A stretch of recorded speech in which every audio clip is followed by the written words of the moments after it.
Dah.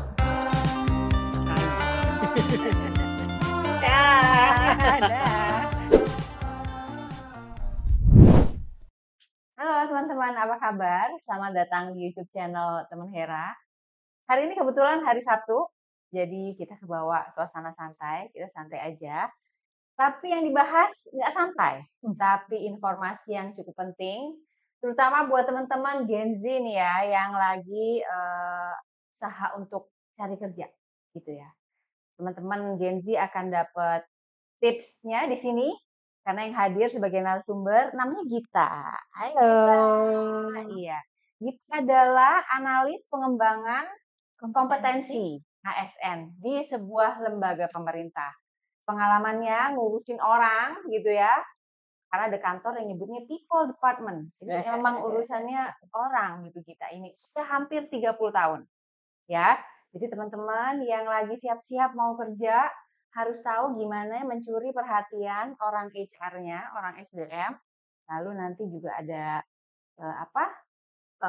langkah selanjutnya, ada tes segala macam, kita dengar dari Gita, ya, gitu. Hai Gita, sudah sampai sini. Sama, thank you for having me. Jadi Git, sebetulnya kalau yang kita tahu ya, HRD itu atau SDM itu kan kerjaannya lebih ke sifatnya administrasi, ya, ngurusin orang mau daftar gitu, lalu nanti penempatan di departemen apa. Tapi sebetulnya job desk-nya apa? Mungkin akan berbeda antara di public sector sama private sector ya. Oke.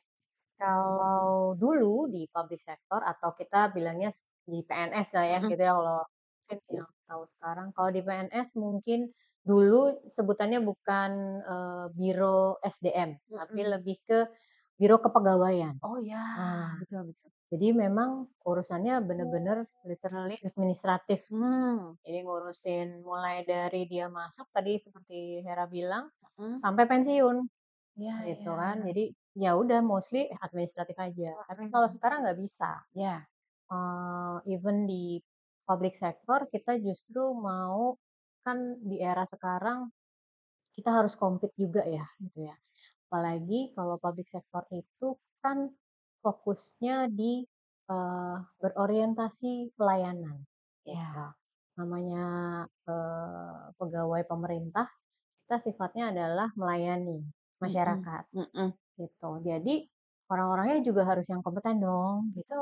Jadi, kalau di kita sekarang menyebutnya memang biro SDM karena kita bukan hanya melulu ngurusin administratif, tapi juga bagaimana pola karirnya. Gitu. Mulai dari dia masuk sampai dia pensiun. Gitu. Apalagi kalau di instansi pemerintah yang memang punya sekolah-sekolah ikatan dinas. Artinya misalnya keluar dari sekolah itu dia jadi pegawai di situ langsung gitu ya, ikatan dinas. Nah itu kan harus dipikirin tuh pola karirnya. Bagaimana karir path-nya dia mulai dari masuk, kemudian dia di level berapa, di tahun berapa dia bisa naik jenjang, segala macam gitu-gitu ya. Nah itu mostly sekarang kita bicara soal itu, kalau sekarang. Kemudian yang sedang berkembang sekarang lebih ke, mungkin ini di private sector sudah lama ya, tapi kalau di public sector baru 5-6 tahun terakhir gitu ya. Ya mungkin ada beberapa instansi yang sudah melaksanakannya 10 tahun terakhir ya. Ada talent management. Nah, kalau di private sector mungkin kan sudah lama gitu ya talent management yang kalau di public sector saat ini kita lagi mulai mengembangkan manajemen talenta. Di mana tadi ya anak-anak muda yang mulai dari memang terlihat misalnya dari sekolah terlihat bibitnya gitu ya.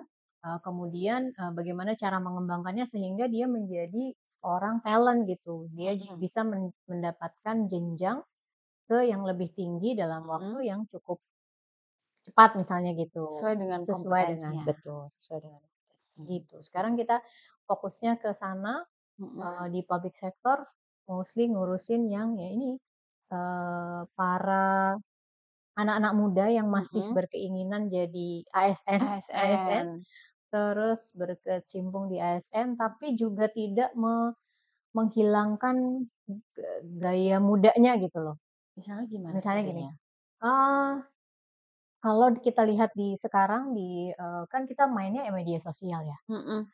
Di media sosial itu sekarang yang punyanya instansi pemerintah udah nggak melulu isinya seremonial, informasi seremonial, Iya. tapi sudah mulai merambah ke FYP-FYP yang sekarang ada Oh di ya? TikTok. Iya, Heeh. bahkan instansi pemerintah udah punya TikTok juga. Untuk apa ya? Itu tadi, untuk untuk menyampaikan informasi ke masyarakat Mhm. bahwa kami di, instansi pemerintah sebagai ASN itu juga sebenarnya, tidak kaku lagi seperti dulu. Up dengan apa yang Yes, terjadi di luaran. betul. FYP-nya isinya apa kantormu? Mmm, Macem-macem ya, Heeh. apa namanya, gaya-gaya model yang kemarin, apa ya, eee, ucapan Idul Fitri aja deh kemarin contohnya Mhm gitu ya. mhm Di ucapan Idul Fitri kalau di yang sebelum-sebelumnya kan ya kaku-kaku gitu ya, mhm namanya instansi pemerintah. Kalau mhm. sekarang ya udah nggak apa-apa tuh kita ikutan yang Velocity misalnya, Oh. yang sekarang yang kayak gitu. Atau misalnya yang model-model, apa namanya, pantun-pantun Oh yang ada sekarang gitu.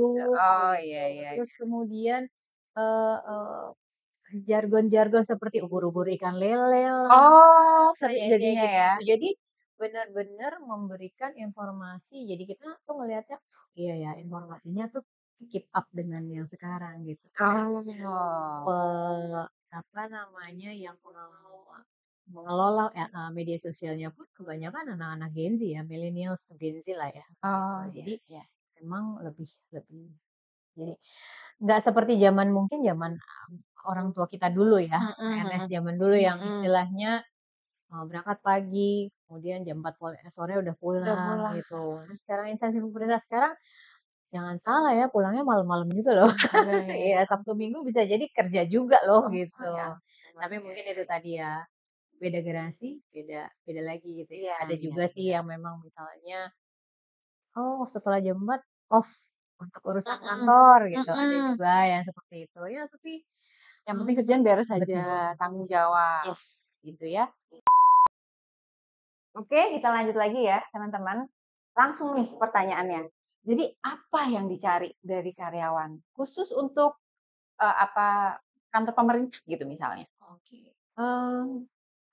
Kalau di kantor pemerintah Mhm harus, khususnya teman-teman Gen Z ya. mhm. Nah, adik-adik Gen Z ini, mindset-nya memang harus dilihat bahwa, yang namanya ASN kita tuh melayani masyarakat, itu Mmm, dulu. mhm, Karena, apa namanya, fokus utama dari seorang ASN adalah berorientasi pelayanan. Jadi iya, pekerjaan kita itu orientasinya pelayanan. mmm, Even tidak mungkin tidak semua instansi pemerintah melayani masyarakat langsung gitu ya. Mungkin kalau kita lihat ASN di kelurahan itu pasti kan langsung ya, dia iya, ngurusi ketemu ketemu langsung, langsung gitu dengan mhm masyarakat.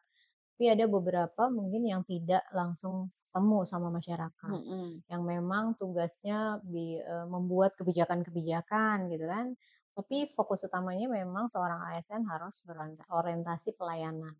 Nah, mmm, ini mungkin yang perlu dipahami oleh teman-teman yang, adik-adik Gen Z bahwa, eee, kalau memang mau bekerja karena, kalau mau bekerja ya, apa namanya, kita harus mendedikasikan diri kita untuk, masyarakat, masyarakat, gitu. yang lebih luas lagi untuk negara. Betul, Mmm, gitu. Nah, mhm, jadi fokusnya itu, pelayanan ya, pelayanan, jiwa melayani, jiwa melayani, heeh, kemudian loyalitas. mmm, Loyalitas gitu, kadang memang mungkin kita sering mendapatkan teman-teman Gen Z yang, seolah-olah tidak, apa ya, eee, tidak betah gitu ya, sering tidak betah berada di satu tempat mhm bekerja, mhm, gosipnya gitu kan, gitu ya, yang heeh, rata-rata seperti itu gitu. Cuma memang, tidak saat ini kalau kita bicara soal yang ikut, tes CPNS, mhm, itu teman-teman adik-adik Gen Z banyak juga loh. banyak juga Banyak ya, banyak mhm juga gitu. Apalagi kalau ya sekolah-sekolah ikatan dinas ya, gitu mhm, kan ikatan ada dinas beberapa berapa lama? Mereka diikat berapa lama? eee, ikatan dinas macam-macam, di beberapa institusi, Mhm macam-macam. Jadi kalau di, Indonesia saat ini ada 8 instansi pemerintah yang punya sekolah ikatan dinas. Oh, Ada 8 instansi. Jadi boleh disebutin kali ya? Kalau ini ya. Iya, boleh. Ada BPS, dia punya Poltekstis, statistik, betul. Terus kemudian ada Sekolah Tinggi Intelijen Negara, itu STIN, punyanya BIN. Kemudian ada punyanya Kementerian Imigrasi dan pemasyarakatan, itu Poltekim dan Poltekkip, yang kalau imigrasi ya kerjanya di imigrasi nantinya, kemudian kalau yang KIP yang ya lembaga pemasyarakatan. Kemudian ada STAN, PKN STAN, masih ada yang D4 karena mereka untuk yang ikatan dinas ada D4. Kemudian ada Kementerian Perhubungan, itu punya sekitar 13 sekolah ikatan dinas. Ya, hubungan darat, hubungan laut, macam-macam itu. Terus kemudian ada BSSN, Badan Siber dan Sandi Negara, itu ada Poltek SSN, Poltek Siber dan Sandi Negara. Jadi ada 8 instansi pemerintah yang masih punya sekolah ikatan dinas. Macam-macam, mungkin dari 2N itu mungkin 2 dikali dia sekolahnya berapa tahun, 4 tahun misalnya, berarti 8 tahun ikatan dinasnya setelah lulus. Lama juga ya. Ya, ada juga yang 10 Apa tahun. yang terjadi kalau sebelum ikatan dinas keluar? Ada penalti. Ada penalti, TGR, ganti rugi jadinya. Ganti rugi. Sekolahnya ini nggak bayar gitu ya? Nggak bayar. Oh, itu dia, makanya Itu dia ada penalti. Iya. Nah kan istilahnya from head to toe ya dibayarin negara. Gitu ya. Ya, jadi ya ada penaltinya gitu. Walaupun ada yang tidak semuanya berasrama. Jadi ada yang hanya asrama. Oh, sama satu lagi lupa tadi, ada Kemdagri, ada STPDN. Betul. Iya. Itu yang ngetop-ngetop tuh PKN STAN, STPDN gitu ya. Terus ada yang cuma 1 tahun di asrama, sisanya ngekos gitu. Jadi mungkin memang setiap instansi beda-beda gitu, tapi peminatnya tetap banyak ya. Banyak. Jadi ASN. Betul, banyak sekali. Sekarang kalau kita lihat ya, ada orang fresh graduate gitu. Apa yang dilihat pertama kali sih, apa yang bikin bagian SDM HRD ini noleh dulu? Kampusnya kah? Ya, di luar dari ikatan dinas ya, ini ya, kita ngomong di luar ikatan dinas. Oke, CPNS umum. Ya, umum. Kampusnya kah? IPK-nya, lalu mungkin skill itu dia aktif di organisasi, terus rajin ikut kuliah umum zaman dulu ya gitu. Atau mesti ketemu langsung sehingga bisa ngelihat karakternya? Di beberapa instansi pemerintah ada yang dalam tahapan seleksinya, ada yang ketemu langsung gitu, ada wawancara, ada proses wawancara. Gitu. Jadi nah di proses wawancara itu memang baru kita bisa lihat tadi ya. Pertama memang nomor 1 lebih ke motivasi sih.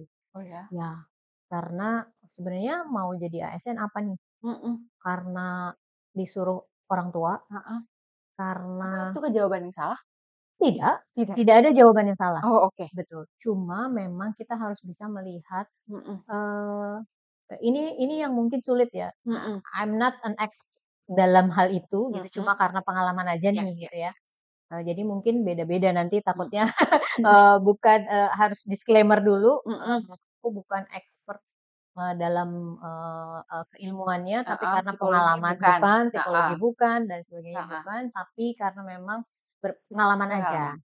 Berdasarkan pengalaman sebenarnya memang tidak ada jawaban yang salah, di mana pada saat kita tanya kenapa mau jadi PNS? Kenapa jadi PNS di sini? Kenapa gitu? Kenapa jadi PNS di K1? Kenapa PNS di sini? Gitu. Karena itu kan pasti beda-beda. Nah, ya rata-rata memang tadi jawaban paling utama dan paling normatif adalah mau membantu orang tua. Gitu? Ya, mau membantu orang tua. Terus kedua, melihat orang tuanya yang PNS. Terus ketiga, ini yang paling kadang-kadang kami sebagai pewawancara kadang-kadang ketawa juga. Terlalu ini, mau mengabdi pada negara. Itu udah. Mengabdi pada negara saya ketika kita jawaban apa lagi ulangan email yang zaman jawabannya itu gitu ya. Memang harus bisa ya makanya wawancara yang dilakukan itu biasanya kami lakukannya agak lama.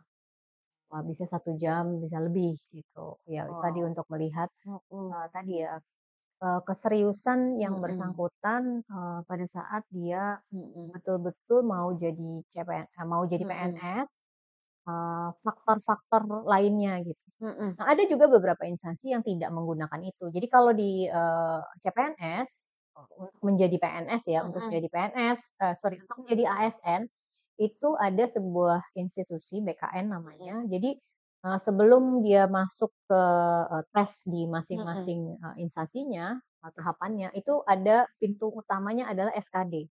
Jadi seleksi kompetensi dasar. Seleksi kompetensi dasar itu nasional. Jadi diselenggarakannya oleh BKN di mana gerbang utamanya itu. Itu apa isinya? Itu isinya ada tes umum seperti TPA. Jadi kayak ada Nasionalis. bukan. Tes instruksi umum. Jadi misalnya pengetahuan-pengetahuan umum. Oh gitu. Ada 3 macam. Terus kemudian ada wawasan kebangsaan. Ya. Kemudian ada tes potensial umum. Jadi tes potensial itu seperti psikotes kalau kita kalau kita tes psikotes tuh kan ada yang macam-macam untuk mengetahui penalaran kita gitu terhadap itu dulu ya? Itu pertama? Itu dulu. Jadi itu gerbang utama. Oh, oke. Sebelum tahapan di masing-masing instansi pemerintah. Jadi masing-masing instansi pemerintah beda-beda. Tuh. Nah, kalau lolos itu atau lulus itu baru bisa masuk ke tahap berikutnya. Ya, kalau enggak macam-macam.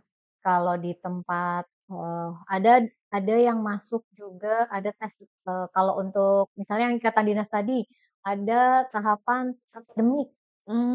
Dites lagi akademiknya. Walaupun di sini ada tes di TIU-nya itu ada tes matematiknya, apa namanya tes bahasanya di sana.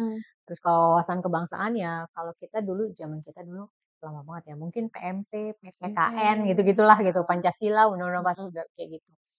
Nah kalau apa namanya ya seperti itu terus kemudian itu harus lulus. Ya harus lulus dulu. Jadi itu gerbang utama. Oke. Kemudian lanjut ke berikutnya antara CPNS umum, tes CPNS umum dan untuk yang ikatan dinas biasanya beda-beda tuh di tiap instansi. Ada yang kalau CPNS umum biasanya nggak perlu tes akademik. Langsung misalnya ada instansi pemerintah yang menggunakan tes psikotes lagi. Kemudian ada tes kalau di beberapa instansi pemerintah ada yang namanya wawancara penelitian personil misalnya. Jadi mau dilihat kerawanan kan kalau kita kadang-kadang mungkin kita sekarang fenomena banyak ASN yang tadi ya, karena tadi ya fokus utama seorang ASN adalah berorientasi pelayanan. Sehingga kita harus melihat apakah yang bersangkutan nanti ke depan ada kerawanan-kerawanan terhadap hal itu gitu. Jadi misalnya orangnya betul Nggak gitu. sabaran. Iya. Emosi tinggi. Betul, ya kan kalau melayani kan nggak boleh gitu. Gitu. Kita benar-benar harus mengeluarkan ya kalau zaman dulu kita mungkin kita dengar IQ, EQ ya, emotional quotient ya, itu kan penting. Ternyata betul. Ternyata betul gitu. Apalagi sebagai seorang ASN, kayaknya itu yang diutamakan dibandingin pinternya. Oke. Kadang-kadang apa namanya? Jadi itu kalau di beberapa instansi pemerintah ada yang udah tes psikologi lagi. Ya. Untuk melihat tadi ketahanan yang bersangkutan, motivasi, bagaimana cara dia berpikir dan sebagainya. Kemudian ada lagi tes akademik misalnya, karena untuk ikatan dinas misalnya. Ya. Tapi kalau CPNS umum nggak perlu tes akademik. Terus kemudian ada lagi wawancara. Nah, wawancara ini bisa 2 hal. Ada wawancara psikologi, karena kan tadi kalau hasil tes harus dikonfirmasi kan? Ya. Jawabannya apakah sesuai gitu. Dilihat lagi oleh teman-teman yang memang ekspertisnya di bidang psikologi. Nah, kemudian ada di beberapa instansi yang apa namanya juga wawancara soal tadi penelitian personil. Jadi lebih ke wawancara untuk melihat kerawanan. Kerawanan kita misalnya sebagai manusia apakah, kalau sebagai ASN itu kan harus netral, kita tidak boleh berpolitik, tidak bisa berpolitik ya kan. Artinya karena kita tadi melayani masyarakat, siapapun masyarakatnya, siapapun pemimpinnya, pertama kita loyal, Loyal, kemudian harus akuntabel gitu ya. Nah jadi, kita harus melihat apakah yang bersangkutan ini ke depan tidak ada hal-hal yang bisa merugikan baik dirinya sendiri maupun institusi gitu. Jadi, salah satu tujuan dari wawancara, penelitian personal itu seperti itu. Tidak semua, instansi pemerintah melakukan wawancara, tapi ada beberapa yang melakukan wawancara sebenarnya untuk melihat, ya tadi, ada juga yang instansi pemerintah hanya lihat dari SKD aja. Udah selesai ya udah lolos ya udah. SKD tadi apa? Seleksi kompetensi dasar. Oh, oke, itu aja. Kadang Itu ada aja. itu aja. Kadang ada yang itu aja. Nggak pakai interview Nggak lagi, pakai wawancara. interview lagi, nggak pakai wawancara, udah kayak itu aja. Kemudian langsung diterima bisa jadi gitu. Tapi ada beberapa instansi yang ada tahapan-tahapan. Ketika wawancara, apa sih yang membuat calon pegawai ini lalu gagal, lalu merasa bukan dia? Apa biasa? Yang pengalaman kita aja. Kalau Hasilnya bagus nih. ya. Tertulis, ceritanya bagus, begitu Iya. ketemu orangnya enggak deh kayaknya gitu. Salahnya apa? Apalagi yang sekarang ya, karena kita bicara soal media sosial yang begitu menguasai istilahnya. Menguasai, kadang-kadang media sosial bisa berakibat positif, bisa juga berakibat negatif. Nah, kita ingin melihat yang berakibat negatif ini nih. Oke. Contoh paling utamanya sih sebenarnya mungkin bagi orang di luaran sana terlihatnya normatif, pornografi misalnya. Kemudian jadi memang diminta ya medsosnya? Iya. Dilihat mana gitu? Iya, betul. Jadi di harus beberapa instansi mencantumkan? mencantumkan. Di Dicek beberapa semua gitu? dicek gitu. Oke. Jadi, di si pewawancaranya pun akan melihat gitu. Si pewawancaranya akan melihat, begitu dilihat, oh medsosnya seperti apa. Kemudian apakah memang dia, mengikuti aliran tertentu misalnya gitu. Sebenarnya bukan kadang-kadang karena kita fokus utama seorang ASN ada tadi ya, kita kembali lagi, aku selalu kembali ke bahwa seorang ASN itu adalah berorientasi pelayanan. Kita tuh melayani masyarakat, kita nggak bisa memilah-milah masyarakat, "Oh saya hanya mau ngelayanin yang kelompok ini saja," gitu, nggak mungkin gitu. Jadi kita harus benar-benar menempatkan diri kita dan mencari orang-orang yang memang benar-benar netral. Tidak punya, side apapun gitu, intensi apapun gitu, sehingga ya itu kita perlu cari gitu. Jadi, kecenderungan untuk melakukan judi online misalnya, yang sekarang sedang marak sekali gitu, kita lihat juga banyak ASN Akhirnya banyak yang berguguran nggak dari sisi itu? ada. Kayak Gita bilang judul makin banyak, Iya, lalu preferensi aliran juga betul. orang makin ada gitu Iya. ya? Kalau di beberapa instansi ada yang, melihat itu sebagai sebuah kerawanan untuk instansinya. Ya. Namun ada juga yang mungkin tidak melihat itu hak asasi. Misalnya preferensi seksual seseorang tidak membuat, yang bersangkutan, menjadi buruk berkinerja gitu. Kan sebenarnya nggak ada hubungannya memang. Gitu. Cuma, ada beberapa instansi pemerintah yang fokus utamanya ya maunya clean gitu.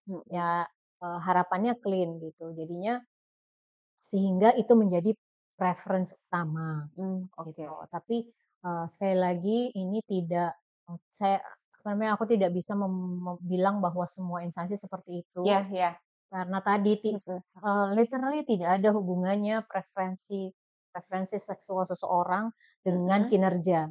Dia bisa saja misalnya dilihat dari society melenceng misalnya gitu ya, kita bicara soal melenceng, tapi ternyata kinerjanya bagus banget gitu. Ya nggak apa-apa kalau memang instansinya tidak bermasalah soal itu dan dia betul-betul tidak mengganggu, selama berkinerja gitu ya. Iya. Karena kan bawa nama baik dirinya dan bawa nama baik institusi. Itu aja sih sebenarnya. Jadi kalau di beberapa instansi ada yang ya tadi bahwa referensi tadi itu dilihat lebih ke kerawanan. Gitu. Sebuah kerawanan yang nantinya bisa jadi orang ini setahun 2 tahun ke depan mungkin agak bergeser nih gitu. Nah itu kami biasanya yang kami lakukan itu cross check antara hasil psikologi dengan hasil wawancara yang satu lagi gitu. Wawancara yang untuk khusus, yang wawancara khususnya gitu. Cross check, oh ternyata match, oh ya ini kita sebaiknya kita tidak terima dulu. Karena kan banyak kan, karena banyak. Jadi ada ada yang lebih kayaknya yang lebih baik-baik aja nilainya atau seperti ini akan lebih baik. Kalau yang ini mungkin bisa berkarya di tempat lain gitu. Seperti itu sih. Oke. Sekarang kalau penampilan ngaruh nggak sih, Git? Sih. Kalau sebenarnya kalau di ASN itu memang ada aturan di setiap aturannya. Kalau di beberapa tempat tuh biasanya ya rambut rapi buat laki-laki, tidak gondrong. Tapi ada juga instansi pemerintah yang memang pekerjaannya seperti itu, nggak apa-apa gondrong misalnya. Gitu ya, ada ya? Ya ada, gitu. Tapi kalau di tempat kami, ya clean, rambut tidak boleh gondrong, kemudian pakaian rapi. Karena kan ada di beberapa tempat pakai seragam juga kan. Gitu. Kalau di kami ada seragam ya, maksudnya hari Senin Selasa pakai baju apa, Rabu pakai baju apa dan sebagainya gitu kan, gitu ya. Itu juga yang pertama yang juga kami tanyakan ke calon pegawai negeri sipil. Pertanyaannya adalah kan ya ini di instansi pemerintah sebagai seorang ASN itu ada aturan, terutama aturan berpakaian, aturan berpenampilan. Apakah yang bersangkutan bersedia? Karena kalau anak-anak Gen Z kan perempuan nggak boleh diwarnain rambutnya ya? Iya, betul. Sampai sekarang masih masih Hitam ada harus ya? peraturan itu. Harus hitam. Gitu. Terus kemudian ya salah satu pertanyaan sebenarnya itu ya tadi, apakah bersedia mengikuti peraturan? Basically sebenarnya mengikuti peraturannya yang kita garis bawahi. Karena baik di public sector maupun private sector pasti kan ada aturan.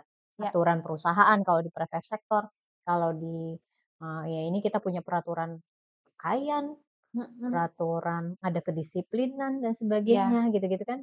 Kita punya undang-undangnya, PP tentang disiplin ASN gitu. Jadi pertanyaannya juga mengarah ke sana. Gitu. Apakah yang bersangkutan bersedia untuk mengikuti? Kadang-kadang pas lagi wawancara kelihatan tuh anaknya kayaknya kalau bahasa dulunya slorder ya. Apa ya bahasa sekarangnya ya? Tidak rapi lah ya. Tidak rapi. Tidak rapi. Jadi ada yang rambutnya masih panjang dan sebagainya. Terus kemudian berjanggut gitu, kumis. Ini kan biasanya rata-rata yang berjanggut sih sebenarnya. Kan harus clean kan sebenarnya. Rapi lah sebenarnya. Rapi lah. Ya kami pertanyaan juga seperti itu. Apakah tadi bersedia untuk mengikuti peraturan. Terus ya kalau bersedia ya alhamdulillah. Maksudnya rata-rata sih bersedia ya karena memang niatnya memang jadi PNS. Kemudian yang kedua juga bersedia ditempatkan di mana saja. Oh itu ya. Ini dari zaman aku dulu pendatangan jadi CPNS itu ada kayak gitu ya? Iya, cewek cowok. Oh. Klausul ditempatkan di luar Jakarta. Paling jauh Ciseeng, Parung. Iya, paling jauh. Karena memang kalau di kantor kami kan nggak punya wilayah di luar, nggak ada di seluruh. Nah ini kami cuma punya aja Jakarta, Jogja, Batam, kemudian Bali. Gitu, sementara ini. Gitu. Jadi dan yang berjalan mungkin hanya di Jogja dan di Batam. Maksudnya day to day-nya. Tapi kalau sibuk tuh ya 2 kota. Nah kemudian belum pernah ditempatkan di mana saja, tapi Heeh. sudah beberapa kali mutasi di dalam gitu, beberapa Oh, kali heeh. mutasi. Nah itu kan harus diterima Mhm. gitu. Background kita apa saja, ya kita harus nerima gitu. Jadi Mhm. satu klausul itu Jadi bersedia kalau nggak mau di ditempatkan di tempat mana saja. misalnya nih cewek dengan alasan perempuan, punya keluarga, Mhm, suaminya kerja yang lain, terus mhm, ditempatin di Batam, terus dia nggak mhm. mau, terus harus Eee, keluar. ya dikasih pilihan, Pilihannya? pilihannya antara ya tadi mengundurkan diri Mhm. atau mau Atau tetap di sini ya dipindah gitu. jadi memang harus pindah? Iya, Oh gitu. gitu, Jadi kalau nggak pertanyaan mau out? ya, ASN kalau di instansi lain kan ada yang di seluruh Indonesia tuh, Heeh. bisa jadi kalau misalnya itu ditempatkan di Papua misalnya, bisa aja Mhm. gitu. Nah itu mungkin yang berat ya, Ya ini buat yang teman-teman iya, ya betul. Jadi heeh. memang, menjadi ASN itu dibilang, apa ya, tesnya tuh ya cukup menyulitkan sih sebenarnya, makanya banyak Mhm. yang nggak lolos kan ya. Mhm. Nah jadi, sebenarnya kalau niat utamanya adalah memang benar-benar ingin menjadi seorang ASN, baik Mhm. PNS maupun P3K ya, Mhm. mmm, fokus utamanya sebenarnya harus benar-benar menanamkan ke dalam diri bahwa orientasi pelayanan gitu. Jadi kita mau ditempatkan di mana aja ya, Mhm. sesuai dengan kompetensi kita tentu saja ya, Iya. sesuai dengan kompetensi, sesuai dengan jabatan kita gitu ya. Pada saat kita dipindah kemanapun tour of Mhm. duty, tour of area gitu, Mhm. ya harus siap Gitu ya? gitu, Mhm. harus siap. Mhm. Jadi, Mhm. di tempat kami Mhm. memang belum ada di semua, ya di seluruh Indonesia gitu, Mhm. tapi di banyak instansi yang punya instansi vertikal di seluruh provinsi maupun Mhm. kabupaten kota kan Iya, gitu. iya, Jadi iya. Kayak Debhub gitu ya, pasti ya luas banget. betul BPS misalnya, BPS. mmm, Kementerian Keuangan Iya di ya. seluruh Indonesia. Mhm. Ada bea Mhm. cukainya di sana, Iya, imigrasi iya, juga kan. heeh. Lembaga pemasyarakatan ada di mana-mana Iya. seluruh Indonesia gitu. Jadi ya memang, Heeh. harus siap sih pada Mhm. dasarnya. Pada dasarnya pada dasarnya Mhm. pada saat teman-teman ini, terutama adik-adik Gen Z yang Mhm. tadi ya, memang, kalau kalau aku pribadi tidak mau Mhm. menyamaratakan adik-adik Gen Z ini, punya karakter yang sama. Mhm. Gitu. Kalau kita berada di lingkungan pemerintahan, kita bisa melihat adik-adik Gen Z yang sedikit berbeda Mmm. dengan yang di luaran. Mhm. Ya, walaupun ada beberapa karakter yang sama ya, tapi, Mhm. pada dasarnya, kalau yang di instansi pemerintah mungkin karena, apa namanya, memang niat ya jadi Mhm. PNS ya, niat jadi PNS gitu, niat jadi P3K, jadi akhirnya ada sedikit perbedaan lah mungkin sama yang di luar gitu. Kalau yang di luar misalnya retensinya, eee, 3 bulan dia Iya, probation, "Ah, nggak heeh. nyaman di sini nih, bosnya nggak enak nih," Heeh, cabutlah dia gitu cabut, kan. heeh. Kalau di sini kan nggak ada seperti itu gitu, Mhm. nggak bisa Jadi seperti itu ya. Jadi yang tidak ikatan dinas ini ya ya? heeh, yang Heeh, CPNS umum heeh, heeh.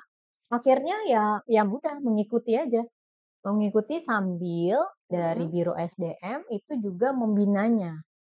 Caranya gimana tuh? Pembinanya via jadi kalau di ASN itu pembinaan terhadap SDM itu bertingkat. Mhm. Yang pertama harus melakukan pembinaan adalah atasan langsungnya. Karena kan yang day to day Mmm. kan, Mhm. melihat yang bersangkutan seperti Biasanya apa. problemnya apa gitu sampai ada pembinaan? Ya, kadang-kadang, namanya kita manusia, kadang-kadang ada rasa kecewa. Kecewa pada saat, eee, kita memang niat jadi PNS tapi begitu ditempatkan di unit kerja A misalnya, Mhm. terus ternyata nggak sesuai. Nggak sesuai. Ya itu tadi, "Ah, bosnya nggak enak lah," misalnya gitu ya, Mhm. atasannya nggak Mhm. enak nih atau, "Ah, lingkungannya kerjanya kok begini sih?" Gitu. Ya itu namanya manusia lah ya, Mhm. Mhm. seperti itu gitu. Nah ini biasanya yang harus yang paling awal untuk membina adalah atasan langsungnya. Ya ditanya, Mmm. yang bersangkutan kenapa kinerjanya Mhm. menurun misalnya? Mhm. Kenapa yang bersangkutan, kok jadi malas-malasan masuk, sering ini dan lain sebagainya, ada masalah apa? Mhm. Nah ini sebenarnya di apa namanya, di, ASN sendiri itu adalah sebagai salah satu, pengembangan diri sebenarnya, pengembangan kompetensi. Artinya ada yang namanya coaching. Kita coaching dan mentoring itu dilakukan oleh atasan langsung tuh. Bagaimana si yang bersangkutan, misalnya sudah mulai apa ya, menurun kinerjanya. Apakah mudah untuk terus dipindahkan dari departemen lain? Eee, Kalau Kayaknya dibilang mudah enggak juga kan ya? tidak semudah itu. Heeh. Kalau misalnya yang bersangkutan, masih pelaksana, Heeh. jadi di ASN itu ada, kalau di undang-undang yang baru ada 2 jabatan, namanya jabatan manajerial dan jabatan non manajerial.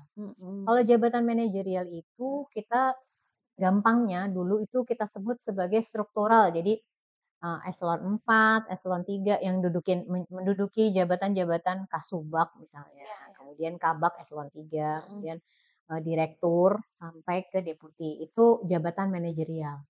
Kemudian ada jabatan manajerial. Jabatan non manajerial itu jabatan fungsional seperti, jabatanku. Jabatan fungsional itu jabatan yang, sesuai dengan, jadi kerjaannya jelas, butir-butir pekerjaannya. Misalnya analis pengembangan kompetensi, ngapain sih kerjanya? Oh, ngurusin mulai dari perencanaan pengembangan kompetensi sampai mengevaluasi pengembangan kompetensi. Oke. Kemudian ada lagi jabatan auditor, misalnya mungkin pernah dengar ya auditor, kalau di luar kan juga ada tuh auditor, atau asesor, itu jabatan fungsional tuh. Jadi spesifik, jabatan-jabatan spesifik. Kemudian ada jabatan pelaksana, clerical, Oke. jadi Admin. administrasi. Jadi dia bisa gampangnya, seolah-olah jadi serabutan lah gitu ya, banyak yang dikerjain, tapi mostly clerical. Nah itu nah kalau clerical sebenarnya agak mudah dipindahkan. Jadi karena jabatannya administratif ya, lebih banyak pekerjaannya, itu bisa ditempatkan di mana saja. Tapi kalau sudah jabatan fungsional agak sulit, karena kita tergantung formasi. Jadi apakah di unit kerja A, B, C, D ada jabatan, misalnya jabatan aku, analis pengembangan kompetensi. Bisanya di mana aja? Oh, saat ini dengan undang-undang yang baru dan peraturan yang baru sebenarnya bisa di unit kerja mana saja. Tapi misalnya jabatan auditor di inspektorat gitu ya, ya hanya di inspektorat aja bisanya gitu. Di lembaga yang kecil, maksudnya di, lembaga yang maksudnya tidak besar gitu ya, fokusnya auditor ya hanya di inspektorat, tidak mungkin dipisah di tempat lain, digeser di tempat lain. Nah, akhirnya yang dilakukan memang, atasan langsungnya harus membina langsung. Jika tidak bisa, maksudnya, sudah tidak memungkinkan lagi dilakukan pembinaan di dalam, itu bisa dilaporkan ke biro SDM-nya. Oh Biro gitu. SDM-nya, kemudian dilakukan pembinaan oleh biro SDM. Ya tadi, apa ya, istilahnya diperiksa, ada permasalahan apa. Oh. Kemudian, Itu bagian kita? kebetulan karena kalau aku bukan di bagian situ, itu lebih ke teman-teman di tim pembinaan karir. Oh gitu. Ya, jadi ada, di kami di biro SDM itu ada, tim pembinaan karir gitu ya. Bukan pembinaan karir, tim pengembangan karir. Jadi di sana bisa diwawancara lagi nih, kenapa, ada apa gitu. Kemudian, apa namanya, ya banyaklah masalah, kalau namanya kita namanya manusia kan banyak ya faktor X-nya ya gitu, Kalau dan gitu sebagainya. sampai dengan, ada di jabatan ini sebagai analis ini, analis pengembangan Pengembangan kompetensi. kompetensi, apakah melalui belok-belok itu gitu Iya, maksudnya? Jadi belok-belok. begini, oh ternyata kita, kurang cocok di sini, lalu pindah ke sini, Oh, lalu oke. pindah ke sini sampai akhirnya pada di Kalau aku enggak, jadi tapi ada dari cerita seperti itu? ada yang tadinya, ditempatkan, di tempat A bermasalah, Heeh, sering izin dan sebagainya. heeh, Terus akhirnya tempatin di tempat B, mhm, lebih lebih tidak, apa namanya, tidak kondusif lagi dianya sebagai pribadi gitu. mhm, Akhirnya, dilakukanlah dialog tadi. mhm, Ternyata yang bersangkutan, lebih senang, bekerja dengan orang lain misalnya, tapi yang apa ya, bahasa Inggris gitu misalnya, international. Komunikasi Kelihatan gitu-gitu. sering Iya. cabut ya. Nah, makanya iya. Jadinya, akhirnya ditempatkan di tempat yang ketiga, Mhm. akhirnya perform. Oh, gitu ya? Perform gitu. Heeh. Jadi memang, gampang-gampang sulit ya Heeh teman-teman heeh. jadi kalau di ASN itu ada salah satu Mhm. jabatan fungsional namanya analis SDM aparatur. Nah, teman-teman Mmm. analis SDM aparatur ini yang kerjaannya Mhm. mulai dari, perencanaan kebutuhan Mhm. sampai pensiun gitu, Mmm. ngurusinnya, pekerjaan utamanya dia. Mhm mhm. Gitu. Tugas utamanya yang bersangkutan itu, ada 8 besaran, Mhm. mulai dari perencanaan kebutuhan Mhm. hingga, tadi pengakhiran. Pengakhiran tuh maksudnya ngurusin Mhm. pensiun gitu ya. Nah itu Mhm. salah satunya adalah pengembangan karir tadi Mhm. gitu. Berarti aku nangkep sebetulnya di ASN ini nggak gampang pecat-pecat orang ya? Nggak bisa Nggak bisa ya? nggak bisa.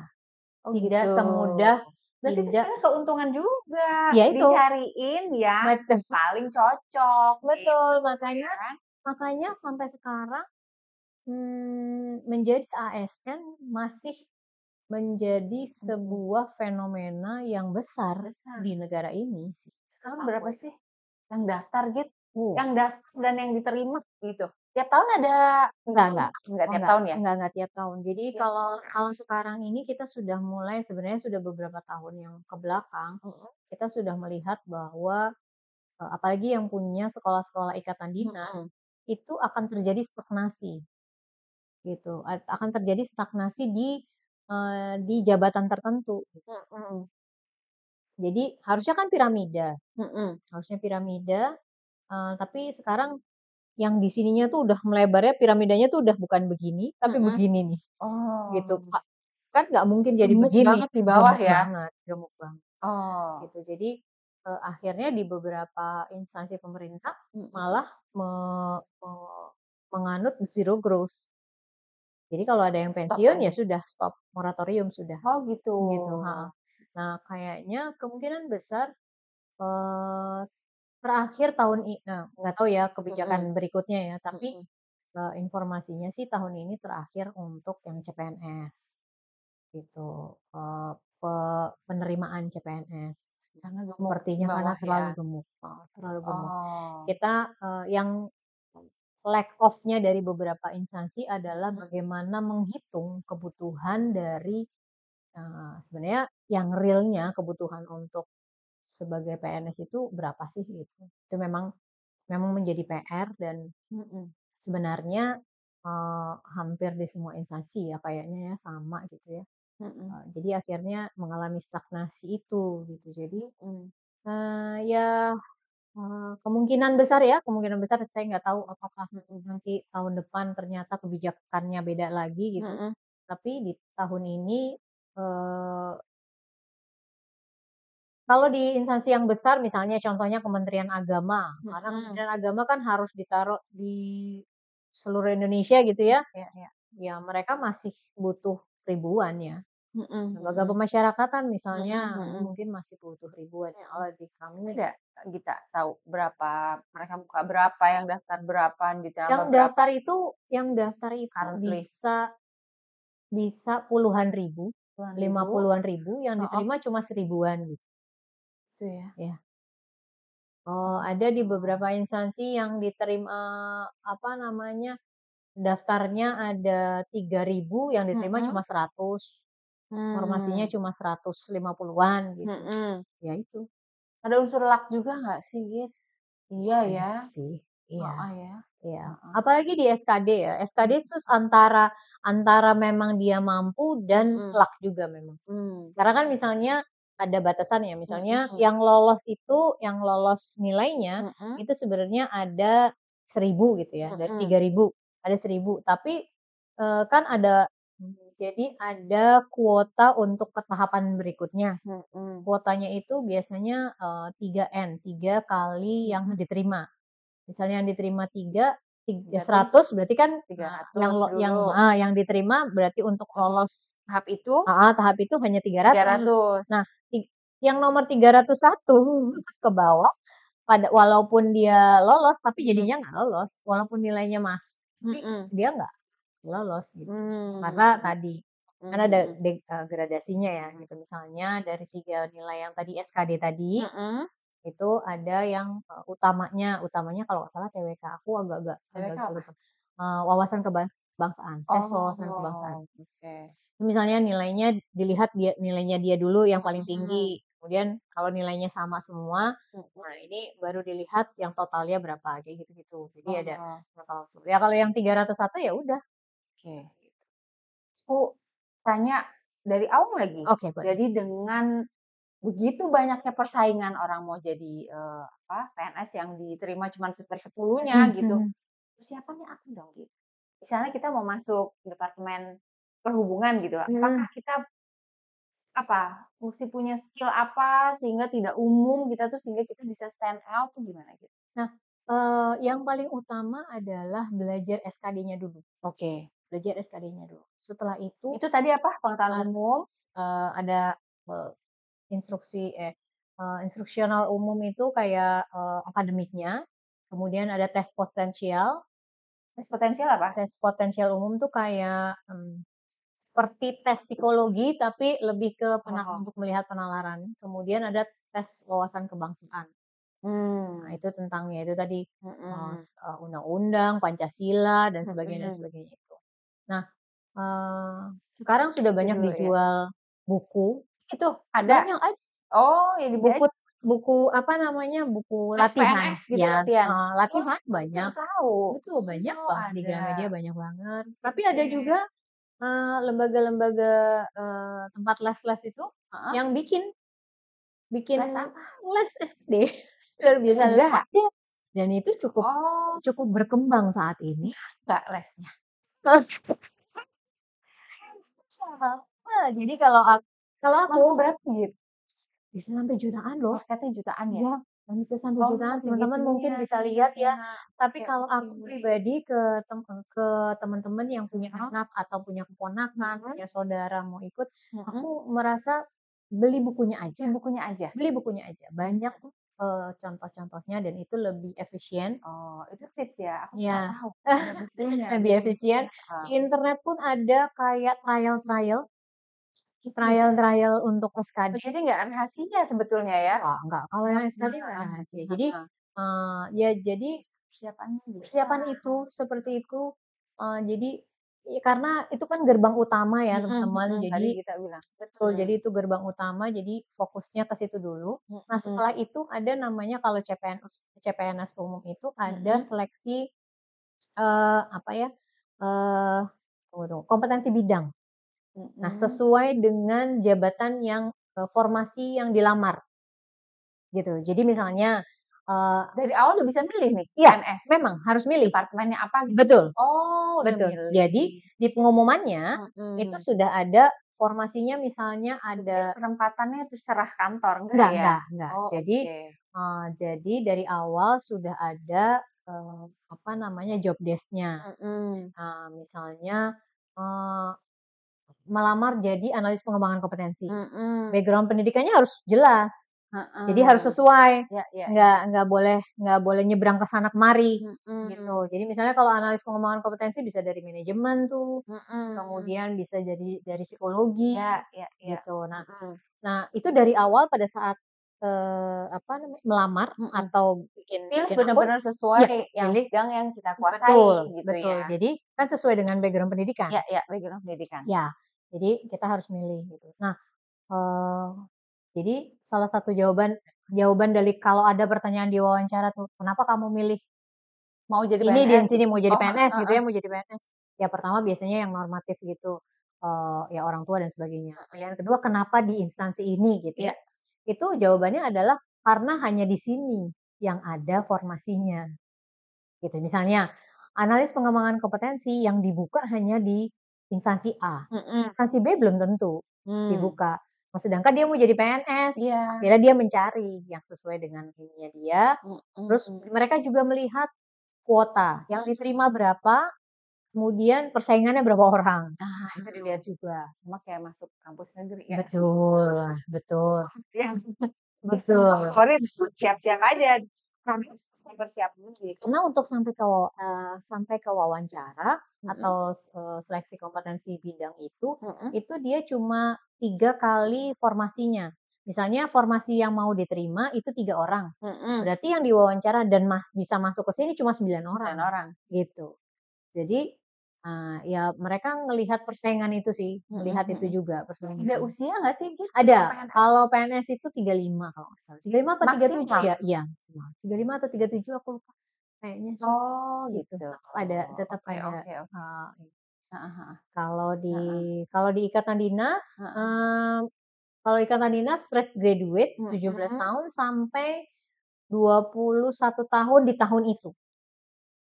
Per tahun itu 21 tahun. Jadi misalnya lulusan tahun ini yang bisa daftar tuh hanya lulusan tahun ini, tahun 24 dan 23 gitu yang Ada bisa. yang gitu juga. Ya, yang bisa untuk yang ikatan dinas ya, sekolah-sekolah ikatan dinas ya, yang langsung jadi PNS. Tapi kalau CPNS umum, aku lupa kayaknya sih 37 deh. 37 maksimal. Oh gitu. Oke, sekarang pesannya Kakak Gita untuk adik-adik Gen Z yang mau komit ya, mendedikasikan karirnya gitu ya, hidupnya jadi orang pemerintah. Gimana? Soalnya kan gosipnya tuh mereka nggak betah 3 bulan udah, bisnis aja nggak cocok kerja jam 8 sampai jam 5 Iya, sore gitu. betul banget. Gimana? Niatkan diri aja dulu dari awal kalau memang ingin jadi PNS, pelajari benar-benar, pelajari dengan baik tujuannya, maksudnya instansi yang ingin diraihnya, dan yang ketiga cari yang betul-betul sesuai passion-nya. Gitu. Karena jadi ASN itu tetap sesuai passion loh, gitu. Jadi aku walaupun sudah lama berkecimpung di SDM bukan karena kecemplung, tapi memang ternyata setelah setahun, 2 tahun, 3 tahun, oh this is me, gitu. Ini saya gitu. Jadi mau nggak mau nantinya teman-teman pasti akan terarah sendiri ke arah sana gitu. Kadang-kadang kita terlalu banyak memilih, tapi di ASN bisa kok menyesuaikan dengan passion kita gitu. Sebagai seorang anak muda, seorang anak Gen Z bisa juga gitu. Bukan berarti hanya di tempat ya hanya untuk bisnis dan segala macam ya kalau anak-anak sekarang ya gitu. Tapi di ASN jangan salah, saat ini instansi pemerintah justru mengharapkan adik-adik Gen Z ini bisa masuk ke pemerintahan sehingga bisa mewarnai instansi pemerintah dan bisa dilihat oleh masyarakat bahwa kita bertransformasi. Oh ya, berarti Gen Z ini juga dinilai punya kelebihan. Yes, Yang kita lihat apa sih bedanya mereka dengan Gen X, Gen milenial gitu? Sebenarnya mereka tuh punya pemikiran yang karena kritis ya. Karena mereka kritis ya, sering bertanya kenapa begini, kenapa begitu, kenapa harus begini, kenapa harus begitu gitu. Nah, memang akhirnya jembatannya adalah apalagi di instansi pemerintah banyak yang Gen Z maupun baby boomers gitu ya, memang agak effort ya untuk turun gitu, untuk menurunkan egonya buat kita kan Gen X ya, menurunkan ego kita gitu ya untuk membersamai adik-adik Gen Z ini. Tapi pada saat mereka bisa kita berikan pemahaman yang sesuai dengan pemikiran mereka, sesuai dengan menurut mereka, oh ini masuk akal, mereka akan bisa masuk betul, kompatibel gitu. Jadi memang nggak bisa dan satu lagi mungkin buat adik-adik Gen Z ya, rasanya tidak ada salahnya juga ya untuk agak menaikkan sedikit, agak membersamai gitu. Bukannya memaklumi yang Gen X maupun baby boomers, bukan. Kita tidak perlu dimaklumi ya. Tapi lebih ke menganggap bahwa ya anggapnya kalau kejauhan banget mungkin dianggap aja seperti ibu bapaknya di rumah. Ya dong, gitu. Iya. Sehingga kita kan sama ibu dan bapak di rumah ya dekat gitu. Ya kalau adik-adik Gen Z bisa menganggap Ya tadi para atasan itu adalah ibu bapaknya di rumah, kemudian kita yang para Gen X ini atau baby boomers bukan mau tidak mau, menurut aku harus ya, harus gitu, harus menurunkan ego untuk supaya bisa tadi membuat nyaman adik-adik ini, sehingga mereka benar-benar bekerja. Mereka menurut aku ya, yang beberapa adik-adik Gen Z yang aku temui di kantor gitu, sebenarnya mereka kalau cara kita mendekatinya dengan benar dan dengan baik, mereka juga 100% kok ke kita. Gitu ya. Betul, 100%. Adik-adik di tim aku, ya mau nggak mau akhirnya kita apa ya, kayak harus kita nih yang Gen X harus up to date sama gaya bicaranya mereka, gitu. Gaya berpikirnya mereka. Oh, salah satu mencairkannya kan adalah yang tadi ya, kita bicara soal media sosial, ngomongin gosip-gosip sekarang lah, FYP sekarang lah, kalau lagi jalan minta mereka, "Ayo dong buat kita bikin apa namanya, bikin gimana nih caranya?" Mereka suruh beride mereka gitu. Itu salah satunya ini ya, karena tadi ide-ide mereka tuh luar biasa. Kadang-kadang out of the box, kadang-kadang kita yang udah tua ini nggak kepikiran gitu, "Oh iya bener ya bisa gitu." Nah, kita challenge sih sebenarnya. Kita challenge mereka untuk memberikan, jadi mereka dengan sadar hati dan dengan sukarela dan dengan senang hati berkontribusi. Gitu. Maunya kayak kalau bahasa kita dulu di Aceh ini apa ya bahasa Indonesianya ya? Dianggap gitu. Apa namanya? Mereka sedang dalam masa aktualisasi diri yang tinggi. Gitu. Jadi memang yang harus dilakukan adalah membuat mereka punya platform untuk mengaktualisasikan diri. Gitu. Jadi bukan berarti adik-adik Gen Z ini tidak akan bisa survive di ASN, pasti bisa survive apalagi dengan era ASN yang sekarang. Menurut aku mereka bisa jadi menjadi pemimpin masa depan. Udah pasti. Itu udah pasti. Teknologinya lebih betul. Melek teknologi. Betul. Jadi apa namanya sudah tech savvy gitu. Tech savvy itu tidak Hafalan gaptek gitu. informasinya juga udah luas banget. Betul. Jadi Potensial sebetulnya ya. sangat-sangat potensial, tapi kembali lagi tadi ya, memang fokus utamanya seorang Gen Z harus memang niat dulu mau jadi PNS, niat dulu mau jadi ASN, pelajari dulu gitu. Sebenarnya di instansi ini ya silahkan aja kan pilihannya banyak sebenarnya. Betul. Pilihan tuh banyak. Kembali lagi ya kalau zaman kita dulu kan bahasa istilahnya hidup itu pilihan. Hidup itu pilihan gitu. Adik-adik mungkin udah nggak familiar mungkin ya dengan bahasa itu ya. Kalau kita tuh dulu gitu ya. Hidup itu pilihan gitu. Jadi banyak pilihan. Menjadi ASN bukan berarti adik-adik terkungkung dengan tidak bisa berekspresi, tapi masih ada betul ruang masih kok ada. bisa. Kita banyak apa namanya? Banyak juga platform-platform untuk kayak proses aktualisasi diri. Misalnya sekarang ini ada namanya Akademi Talenta. Ya, Akademi Talenta itu untuk tadi kita bisa bicara soal adik-adik ini jadi pemimpin ya itu dididik bereksplorasi. Kemudian ada Muda 30. Ada semacam ya itu tadi platform-platform diberikan kepada adik-adik media sebagai adik-adik untuk mengaktualisasikan diri walaupun bekerja sebagai ASN. Gitu.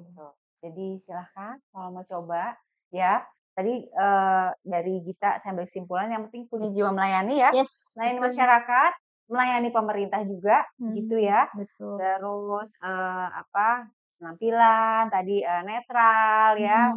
Pokoknya mendukung pemerintah, tidak terkoneksi dengan aliran-aliran gitu ya. Terus tidak bersedia penempatan itu mungkin ya yang buat perempuan mungkin berat kan gitu ya, namanya betul. jadi ASN panggilan juga gitu. Terus persiapannya ya ada loh bukunya buat latihan itu bisa dipakai banyak ya dan itu ada ternyata bukan semata-mata penempatan seperti yang saya pikir, ternyata bisa milih loh departemen apa yang sesuai dengan backgroundnya teman-teman semua, gitu ya. Thank you banget Gita, sama-sama. informasinya banyak banget. Ini saya senang bikin podcast karena saya juga belajar, gitu. Tahu lah jadi pintar sedikit aja gitu ya. Teman-teman juga, saya yakin informasi ini berguna.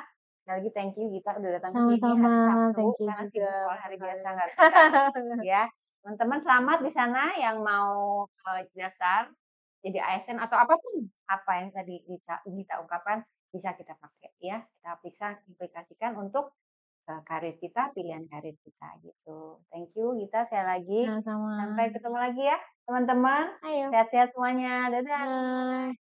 Kita minum dulu yuk. Oke.